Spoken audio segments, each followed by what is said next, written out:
Boa noite, seja muito bem-vindo a mais um Conhecendo Nossas Doutrinas.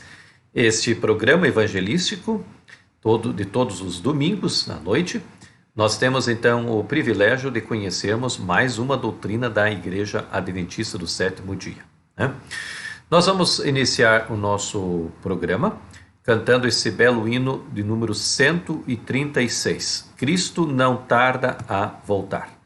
Louvemos ao nome do Senhor nesse instante.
Essa é a bem-aventurança que o nosso coração tem o desejo tão grande de um dia ser realizado.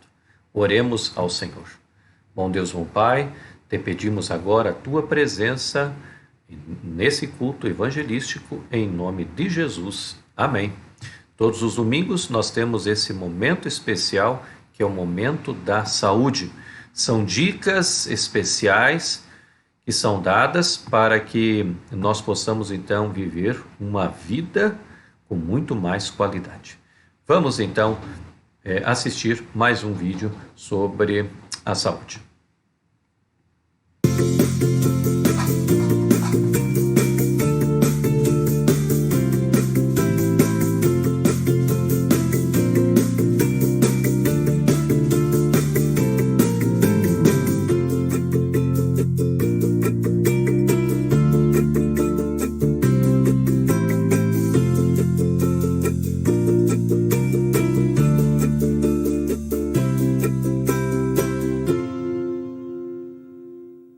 A mudança de uma dieta onívora, que inclui carnes, para uma dieta vegetariana, que não inclui nenhum tipo de carne, deve ser cuidadosa e planejada. Precisa fazer essa transição devagar. Primeiro colocando os alimentos que são bons, fruta, verdura, castanha, os grãos, e depois retirando os alimentos de origem animal. Começando pela carne vermelha, em seguida pelas carnes brancas, depois o leite e os ovos. Escolhendo retirar a carne do cardápio, você ainda pode optar por qual dieta seguir. A dieta ovo-vegetariana inclui todos os vegetais e os ovos. A dieta lacto-vegetariana inclui todos os vegetais e o leite de origem animal. E a dieta ovo-lacto-vegetariana inclui todos os tipos de vegetais, ovos e leite de origem animal. E a dieta vegetariana estrita, além de excluir todos os tipos de carne do cardápio, também exclui ovos, leite e derivados do leite, como iogurtes e queijos. Nessa dieta, só são consumidos alimentos de origem vegetal. A dieta vegetariana é capaz de suprir todas as nossas necessidades, independente do ciclo de vida, da fase que a gente está. Desde criança, adulto, gestante, lactante, todo mundo pode ter uma dieta vegetariana, estritamente baseada em alimentos de origem vegetal, sem nenhuma preocupação. Tem que ser adequada? Tem que ser equilibrada? Sim, a dieta de qualquer pessoa. Comendo ou não carne, a dieta precisa ser adequada, a dieta precisa ser equilibrada, tem que ter o balanço dos carboidratos, das proteínas, dos lipídios, independente de qual dieta que a pessoa segue. E se a pessoa segue uma dieta vegetariana, é muito mais fácil dela estar bem nutrida do que se ela não seguir. O vegetarianismo é uma boa escolha para quem quer ganhar saúde e qualidade de vida. A dieta vegetariana ela é mais rica em vitaminas e minerais do que a dieta onívora, porque as fontes dos principais minerais, das principais vitaminas, estão nas frutas e nas verduras. E se a pessoa come carne, geralmente, não é uma regra, mas geralmente ela come menos salada, ela come menos fruta. Se a pessoa é vegetariana, ela geralmente, também não é uma regra, ela come mais fruta e come mais salada. Então, a probabilidade dela ter deficiência de ferro é a mesma de uma pessoa que não faz dieta vegetariana. Se a dieta estiver balanceada, ela não vai ter problema nenhum de saúde.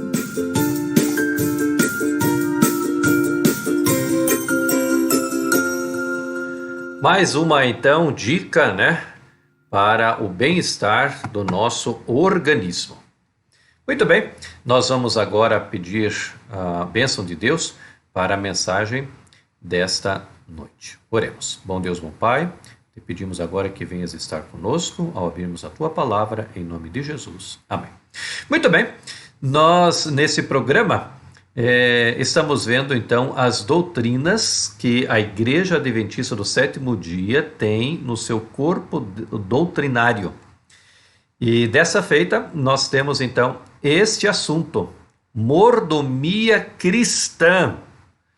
Tome agora aí a sua Bíblia e vamos abri-la no primeiro livro já, no capítulo 1 de Gênesis, versos 26 a 28. Então abra aí a sua Bíblia. Eu estou aqui abrindo a minha Bíblia.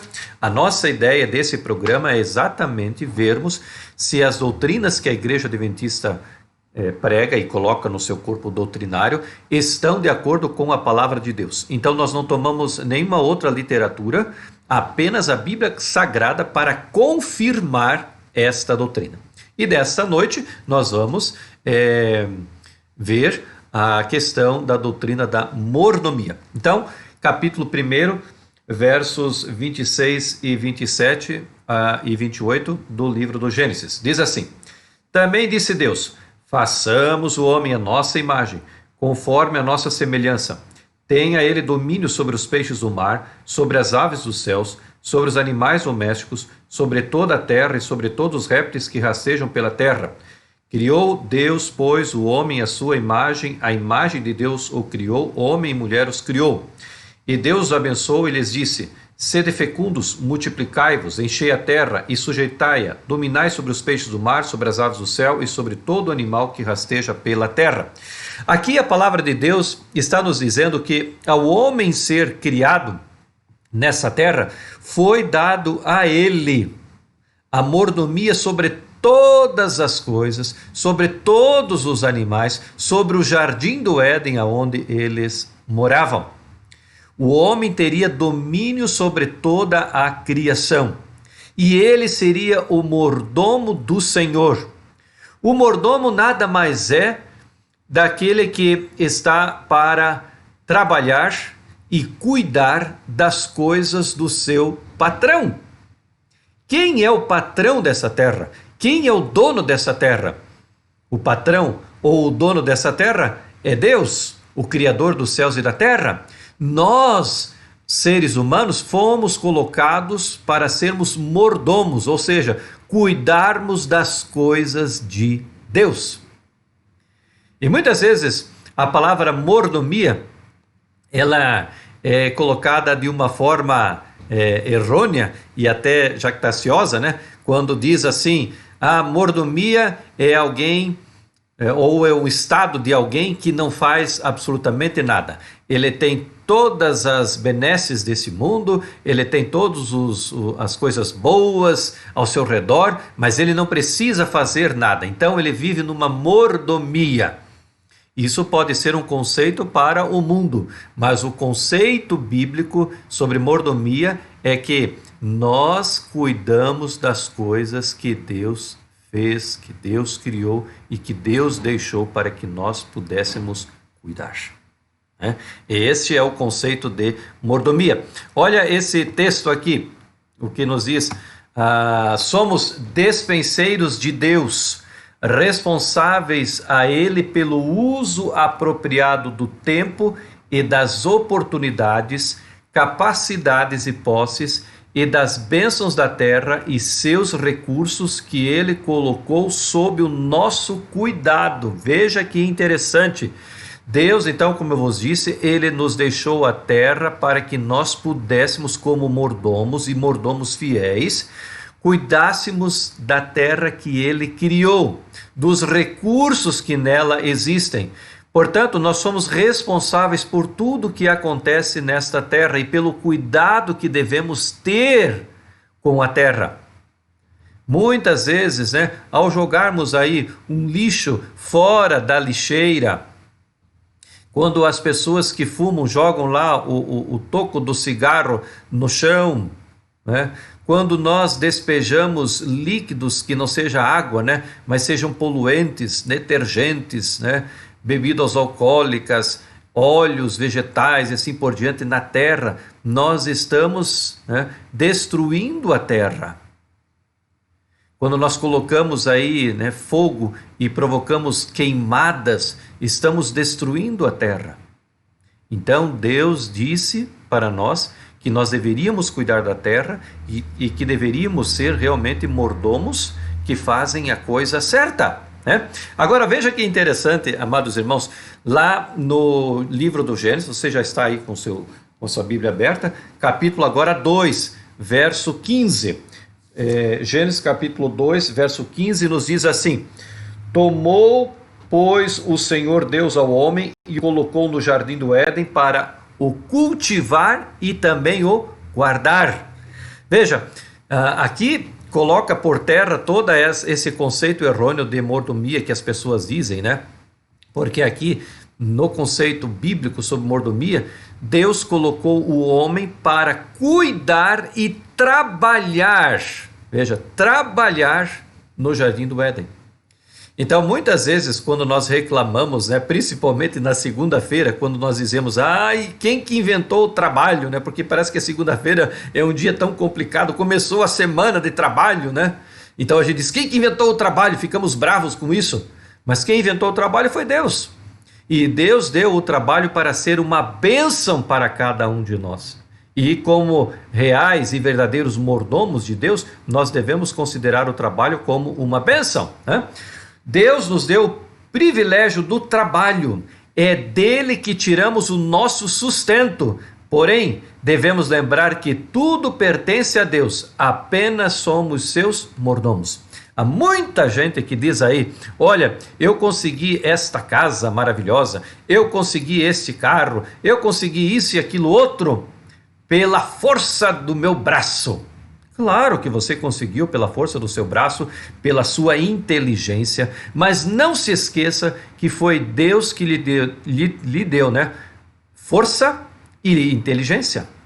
Nunca se esqueça de agradecer a Deus. Quando você menciona, que você logrou êxito em conseguir, um bem material, um terreno, uma casa, um apartamento, um novo carro, não se esqueça, de agradecer a Deus como o seu sócio majoritário. É Ele que te dá forças, é Ele que te dá inteligência.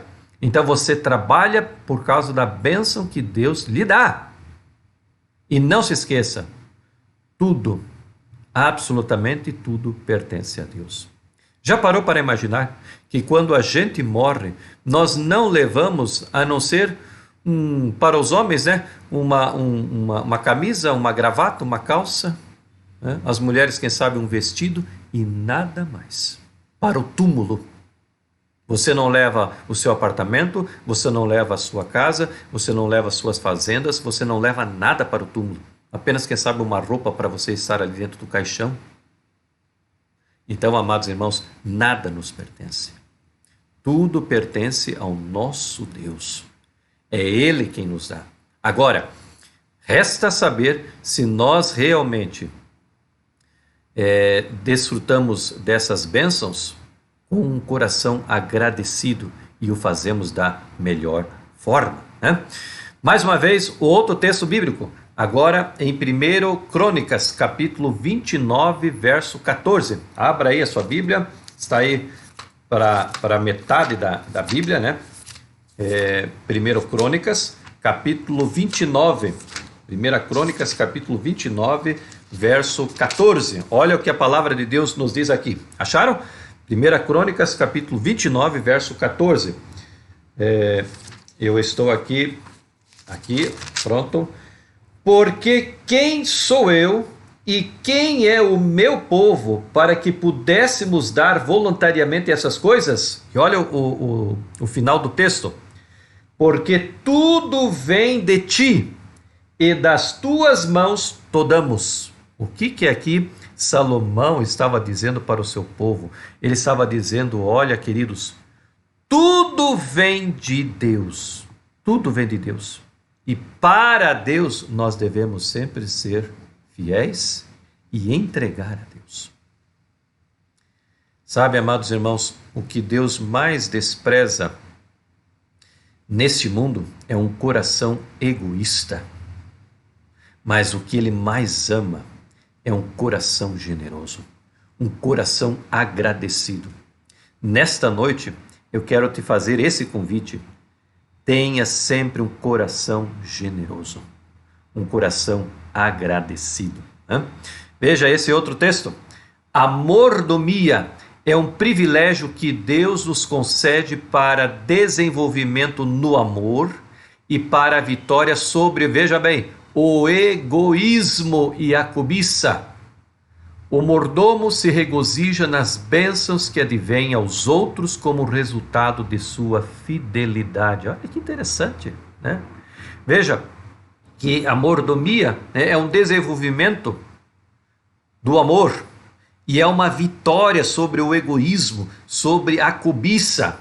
E o mordomo, ele sempre se regozija nas bênçãos que advêm aos outros, né? Quando nós somos verdadeiros mordomos, nós temos sempre um coração muito agradecido a Deus, né? Sempre agradecido ao bom Deus. Veja agora esse outro texto. É um texto mais difícil de encontrar, porque o livro é pequenininho, né? Mas é o livro de Ageu, capítulo 1. Ageu, capítulo 1. Eu estou aqui também procurando na minha Bíblia. Ageu. Está aí quase próximo ao Novo Testamento. Ageu, capítulo 1. Eu estou aqui já no livro de Oséias, Joel, Amós. Vamos lá. Obadias, Jonas. Já vou achar esse livro aí. Ageu. Está bem aqui. Quase achando. Sofonias. Depois de Sofonias, o livro do Ageu. Acharam? Eu tive dificuldades também para encontrar, né? É um livro pequenininho. Mas olha a mensagem desse capítulo 1, a partir do verso 3. Nos diz assim: Veio, pois, a palavra do Senhor por intermédio do profeta Ageu, dizendo: Acaso é tempo de habitardes vós em casas apaineladas, enquanto esta casa permanece em ruínas? Ora, pois, considerai, diz o Senhor dos Exércitos, considerai o vosso passado. Tendes semeado muito e recolhido pouco. Comeis, mas não chega para fartar-vos. Bebeis, mas não dá para saciar-vos. Vestir-vos, mas ninguém se aquece. E o que recebe salário, recebe-o para pô-lo num saquitel furado. Assim diz o Senhor dos Exércitos, considerai o vosso passado. Subi ao monte, trazei madeira e edificai a casa dela, que me agradarei e serei glorificado, diz o Senhor. Esperastes o muito, e eis que veio a ser pouco, e esse pouco, quando o trouxestes para a casa, eu com um assopro o despicei. Por quê? Diz o Senhor dos Exércitos, por causa da minha casa, que permanece em ruínas, ao passo que cada um de vós corre por causa de sua própria casa. Por isso os céus sobre vós retêm o seu orvalho, e a terra os seus frutos. Fiz vir a seca sobre a terra, e sobre os montes, sobre o cereal, sobre o vinho, sobre o azeite, sobre o que a terra produz, como também sobre os homens, sobre os animais e sobre todo o trabalho das mãos. Aqui, amados irmãos, Deus estava indignado com o povo de Israel. E sabe por quê? Porque a sua casa, o templo, estava arruinado, estava, como diz aqui a palavra de Deus, em ruínas, enquanto a casa das pessoas, ou as casas das pessoas, estavam bem, estava tudo tranquilo, do bom e do melhor, cada vez mais conforto, mas a casa do Senhor estava em ruínas. Veja, há muitas casas de oração, igrejas, que estão jogadas às traças, porque seus adoradores não se importam com ela. Enquanto suas casas estão confortáveis, a casa de Deus está em ruínas. E falando em ruínas, que atrocidade, e nós oramos até, inclusive, no culto de quarta-feira, sobre as igrejas incendiadas lá no Chile. Que barbaridade. Continuemos orando para que haja paz, né, no coração ali dos chilenos. Mas, amados irmãos, voltando então, há muitas igrejas por aí, elas estão padecendo necessidade, né? Estão literalmente em ruínas. Eu lembro há muitos anos atrás, quando eu trabalhava num distrito, lá no Paraná, eu tinha uma igreja que eu tinha muitas dificuldades para obter ofertas, para poder então reformar a igreja. O púlpito da igreja, amados irmãos, estava podre, comido por cupim, para vocês terem ideia. Eles colocaram ali uns tijolos embaixo no pé, né, para que pudesse sustentar o púlpito. Mas você, de forma alguma, poderia encostar no púlpito, né? Mal você deixava ali a sua folhinha de sermão, a sua Bíblia, porque se você colocasse mais peso, caía aquele púlpito.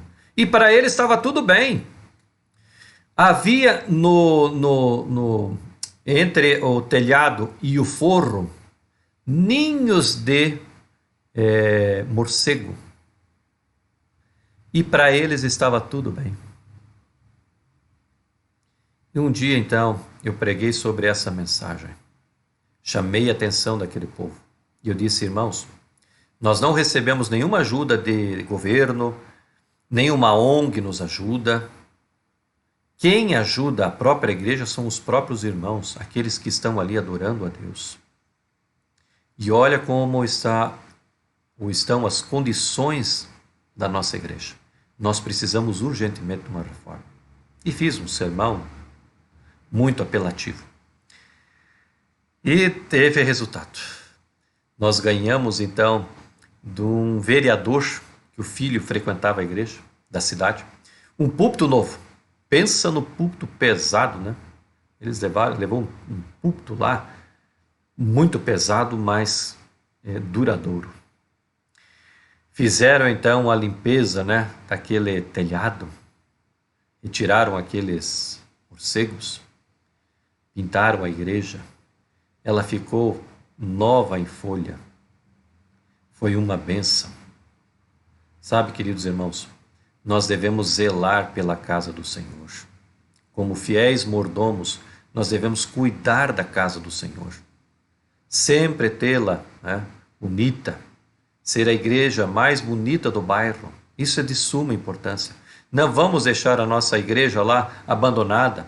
Muitos nem capinam o mato, né, que cresce na frente da igreja, do lado da igreja. A tinta já está se descascando há tempo. Goteiras na igreja. Paredes manchadas. Não, amados irmãos, isso é um desrespeito falta de reverência para com Deus quando nós deixamos a casa do Senhor nesse estado. Então nós precisamos cuidar da casa do Senhor. O povo de Israel tinha todas as suas casas bonitas, confortáveis, mas a casa do Senhor estava em ruínas. E Deus chamou a atenção desse povo, dizendo inclusive: eu vou reter as bênçãos, porque vocês não estão respeitando a minha casa. Não foi? Foi uma mensagem dura, e essa mensagem é para nós hoje também. Vamos a esse outro texto, agora em Malaquias, é um pouquinho para frente, você vai passar aí o livro de Zacarias e já vai encontrar o capítulo 3 de Malaquias, a partir do verso 8, nos diz assim: veja a advertência, a admoestação encontrada nesse verso. Roubará o homem a Deus? Todavia vós me roubais e dizeis: em que te roubamos? Nos dízimos e nas ofertas. Com mal, veja que profundo esse verso aqui. Verso 9. Com maldição sois amaldiçoados, porque a mim me roubais vós, a nação toda. Trazei todos os dízimos à casa do tesouro, para que haja mantimento na minha casa. E provai-me nisso, diz o Senhor dos Exércitos, se eu não vos abrir as janelas dos céus, e não derramar sobre vós bênçãos sem medida. Por vossa causa repreenderei o devorador, para que não vos consuma o fruto da terra. A vossa vide no campo não será estéril, diz o Senhor dos Exércitos. Verso 12. Todas as nações vos chamarão felizes, porque vós sereis uma terra deleitosa, diz o Senhor dos Exércitos. Aqui a palavra de Deus nos está dizendo: será que o homem pode roubar a Deus? Pode sim. E ele rouba a Deus através da retenção dos dízimos e das ofertas. Amado irmão, amada irmã, amigo que me assiste, não retenha o santo dízimo e a oferta. Quando você receber o seu salário, separe os 10% sagrados do dízimo. Não importa se você tem dívidas, se você precisa pagar a luz, pagar a água. Seja fiel em primeiro lugar a Deus. Devolva aquilo que lhe pertence. E quando você fizer isso, você vai ver que Deus o abençoará. Deus não vai deixar você na mão. Ai, pastor, se eu devolver o dízimo, eu vou ficar sem luz, eu vou ficar sem água, eu vou ficar sem o mercado. Não, não. Faça essa prova com o Senhor. Devolva em primeiro lugar os 10% que pertence a Deus, o santo dízimo. E você vai ver como Deus vai te abençoar. Deus é fiel para aqueles que lhe são fiéis. Não tenha dúvidas disso. Devolva aquilo que pertence a Deus, não é teu. Quando você absorve os 10% que são de Deus para você, a Bíblia nos diz aqui que você está roubando a Deus. E o verso 9 diz: você será amaldiçoado. Então não retenha aquilo que pertence a Deus. Não retenha as ofertas como motivo de gratidão do seu coração. Você oferta na medida que você é abençoado e tem o teu coração agradecido a Deus. Lembre-se, você é um mordomo, você cuida das coisas de Deus. Todas as coisas que você tem não lhe pertencem, pertencem a Deus, porque Deus é o dono de toda a terra. É Ele que te dá força, é Ele que te dá inteligência. Você consegue as coisas por causa de Deus. Então seja fiel mordomo e devolva a Deus aquilo que lhe pertence. E sabe qual vai ser o resultado? Muitas e ricas bênçãos de Deus. Há alguns que dizem assim: ao devolver o santo dízimo, ao devolver as ofertas, eu vou ganhar muito dinheiro, eu vou ganhar muitas propriedades. Não é assim. Se Deus quiser te dar uma propriedade ou muito dinheiro, Ele vai dar. Mas esse não é a teologia do dízimo e da oferta. Nós devolvemos ao Senhor porque pertence a Ele, não é nosso. Nós somos apenas mordomos das bênçãos que o Senhor Deus dá para cada um de nós. Que você e eu possamos realmente sermos mordomos verdadeiros na vinha do Senhor. Reconhecemos o direito de propriedade da parte de Deus por meio de fiel serviço a Ele e a nossos semelhantes, e devolvendo os dízimos e dando ofertas para a proclamação do seu evangelho e para a manutenção e o crescimento da sua igreja. Amados irmãos, nós fazemos isso porque nós reconhecemos quem é o dono deste mundo. Quem é o dono da terra? É o nosso Deus. Portanto, amados irmãos, se por um acaso, em algum momento, você tem retido aquilo que pertence a Deus, por favor, faça um pacto, peça perdão a Deus e faça um pacto de fidelidade, né? E diga ao Senhor: Senhor, eu quero fazer aquilo que é meu dever, devolver aquilo que lhe pertence. Né? Vamos a outro texto. Aí em 1 Coríntios, agora capítulo 9, 1 Coríntios capítulo 9, versos 13 e 14. 1 Coríntios capítulo 9, versos 13 e 14. Aqui nos diz assim, ó: Não sabeis vós que os que prestam serviços sagrados do próprio templo se alimentem? E quem serve o altar, do altar tira o seu sustento? Assim ordenou também o Senhor aos que pregam o evangelho, que vivam do evangelho. Aqui vem algo muito importante. Aqui a Bíblia está dizendo que aquele que prega o evangelho, ele deve viver do evangelho. A Igreja Adventista do Sétimo Dia, amados irmãos, ela tem um sistema maravilhoso e também muito transparente. Os santos dízimos, eles são colocados tão somente na pregação do evangelho. O dízimo não serve para comprar um microfone, para trocar uma porta da igreja, para pagar a zeladoria da igreja, para pagar a pintura da igreja. Não. Isso vem das ofertas. O dízimo é separado tão somente para a proclamação do evangelho. E aí inclui o salário dos pastores. E é importante frisar, amados irmãos, que a Igreja Adventista, ela funciona da seguinte forma, diferentemente de outras igrejas evangélicas que existem por aí.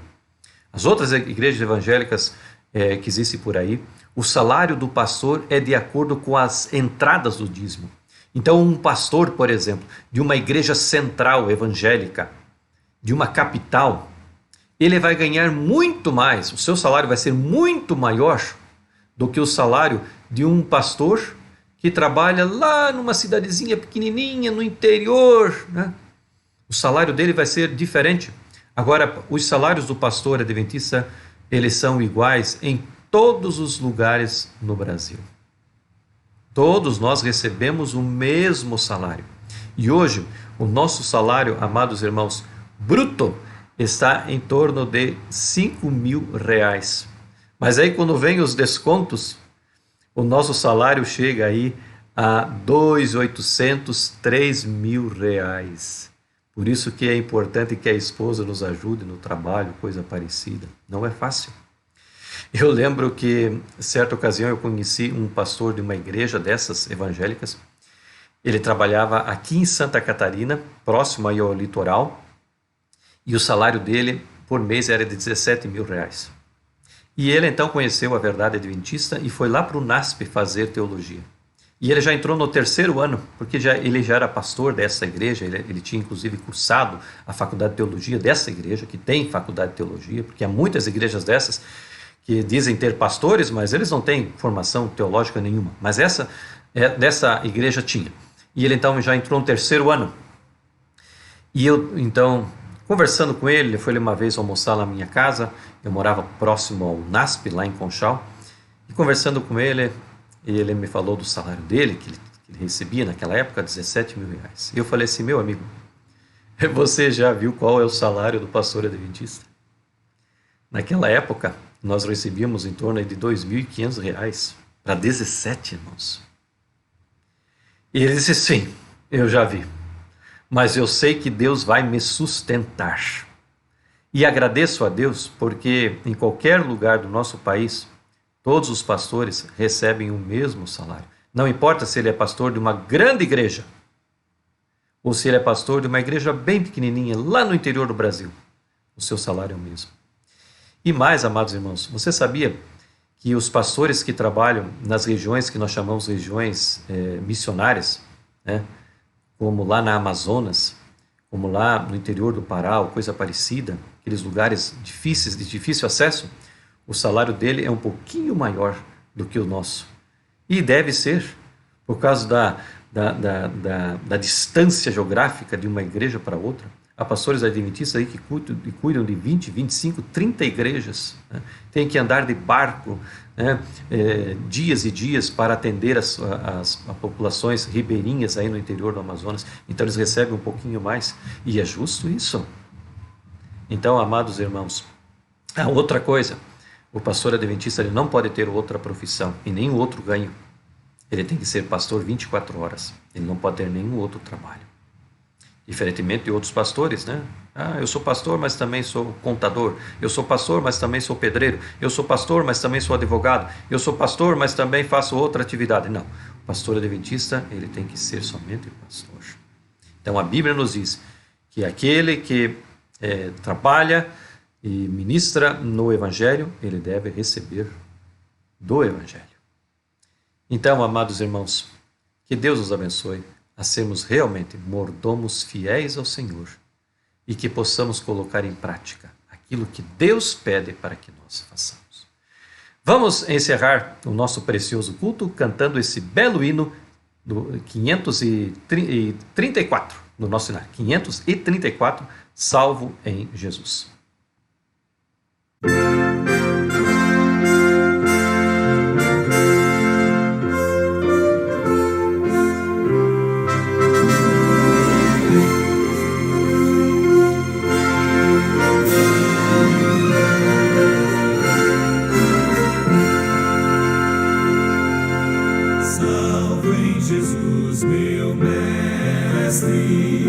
Tenho perfeita paz, tal comunhão com Ele, toda aflição desfaz.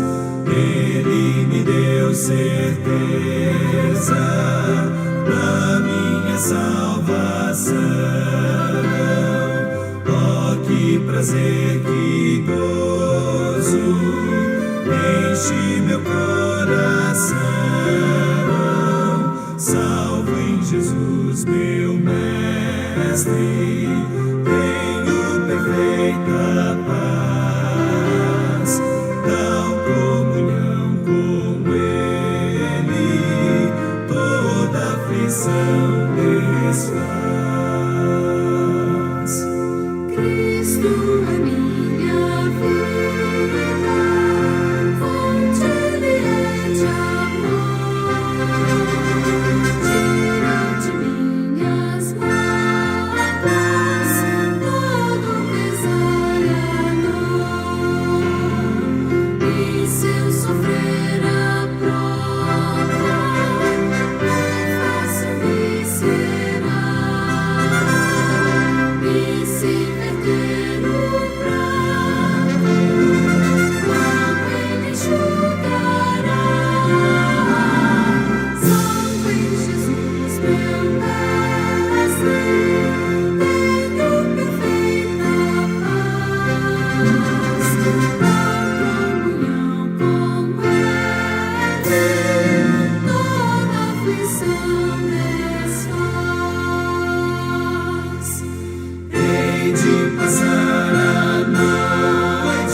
Toda aflição desfaz.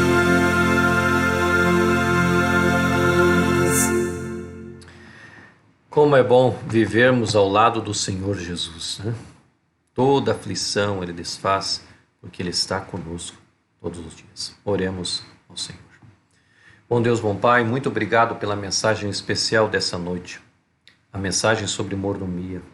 O Senhor nos colocou nesta terra como mordomos. E queremos, ó Deus, sermos realmente mordomos fiéis ao Senhor em tudo que fizermos.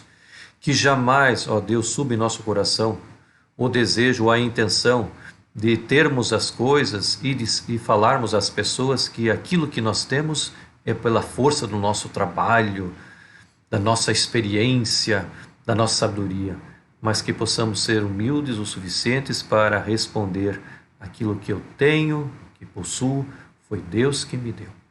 Que o Senhor abençoe a cada um de nós, nos dê uma semana muito abençoada, que o Senhor nos guarde de todo mal, de todo perigo, em nome de Jesus. Amém. Amém, amados. Que bom, né? Tivemos mais um assunto tão importante e tão maravilhoso, e podemos dizer com toda a alegria de que a Igreja Adventista, mais uma vez, através da Bíblia Sagrada, está com nota 10.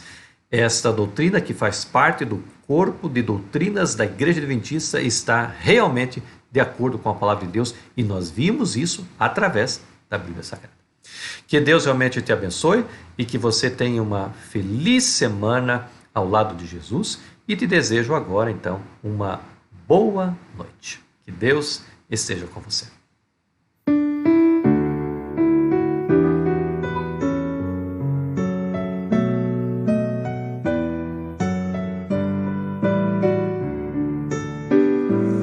Ao sair deste santo lugar, onde ouvi a palavra de Deus, onde vim adorá-lo em paz, e o céu pôde ouvir meu louvor.